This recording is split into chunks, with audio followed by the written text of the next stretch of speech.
दिल को छू जाने वाली कहानी चालबाज सास। आज मैं आप सभी को पायल नाम की लड़की की कहानी बताना चाहता हूँ। कृपया कहानी को अंत तक सुनिएगा और अपनी राय जरूर दीजिएगा। पायल बचपन में स्वभाव से बहुत ही चंचल लड़की थी। सही शादी की उम्र आने पर उसकी शादी एक धनाढ्य परिवार में करा दी गई। ससुराल में उसकी ननंद, सास, पति और वह खुद, तो कुल मिलाकर 4 सदस्य थे। पायल की ननंद को उसके ससुराल वालों ने छोड़ दिया था, इसलिए वह पायल के साथ ही रहा करती थी।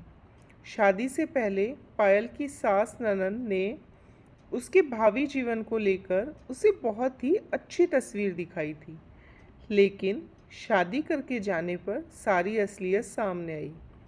पायल की सास व ननंद ने मिलकर उसका जीना मुश्किल कर दिया था। हर समय उसके साथ चालबाजियां की जाती थी।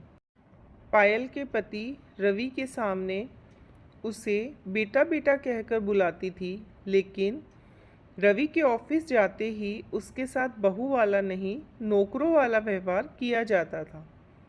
पायल के पीठ पीछे उसे पूरे समाज बिरादरी में बदनाम करना शुरू कर दिया था। पूरे समाज बिरादरी में पायल की सास ने कभी वह कहानी सुनाई ही नहीं जिसमें वह खुद और उनकी बेटी गलत होती थी। स्थिति बद से बदतर होती जा रही थी। इस तरह का जीवन जीने से बेहतर पायल को मरना लगने लगा था। ननंद कभी भी उसे भाभी कहकर नहीं बुलाती थी, उसे हमेशा गोबर से मुंह की कहा करती थी। पायल ने यह सारी बात अपने पति रवि को बताई। जो अपमान वहाँ झेल रही थी वह सब भी बताया, लेकिन अपनी माँ और बहन के आगे रवि भी कुछ न कर सका।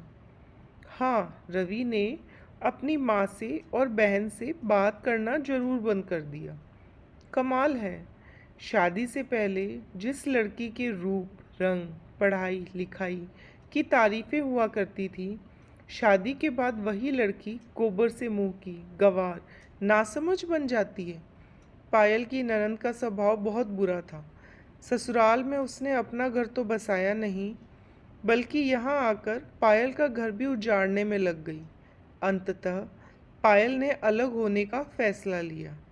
पर यह समाज जब बहू सास से अलग हो जाए तो बहू में ही 100 कमियां निकालना शुरू कर देता है।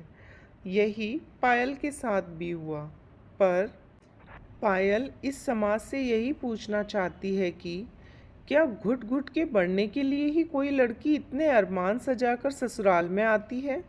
क्या कोई बहू बीमार हो जाए तो सास और ननंद का कोई फर्ज नहीं होता है उसे संभालने का? वह बहू बीमारी की हालत में भी पूरा घर संभाले। क्या ऐसे घर में रहकर पायल रोज मरे या फिर अलग होकर सुकून का जीवन जिए? जब सास ननंद के रोज अपमान सहा करती थी, तब यही सब उसने अपने सभी रिश्तेदारों को बताया, लेकिन किसी ने कुछ नहीं किया। उसकी सास और ननंद को किसी ने भी समझाने का प्रयास नहीं किया। पर आज उसके अलग होते ही सभी रिश्तेदार आकर खड़े हो गए हैं। सभी रिश्तेदार पायल को ही बुरा बता रहे हैं। धिक्कार है ऐसे समाज पर। पायल ने खुद से वादा किया कि वह समाज की इस रूढ़िवादिता के खिलाफ लड़ेगी। वह अलग होकर एक सुकून का और सम्मानित जीवन जिएगी। 21वीं सदी की महिला है, न अपमान सहेगी, न किसी का अपमान करेगी। पायल अपने पति के साथ अलग हो गई। उसने अपनी एक अलग गृहस्थी अपने पति के साथ बसाई। क्या पायल ने सही किया? क्या पायल का यह फैसला सही है या गलत? कमेंट करके ज़रूर बताएं। जय श्री कृष्णा। राधे राधे।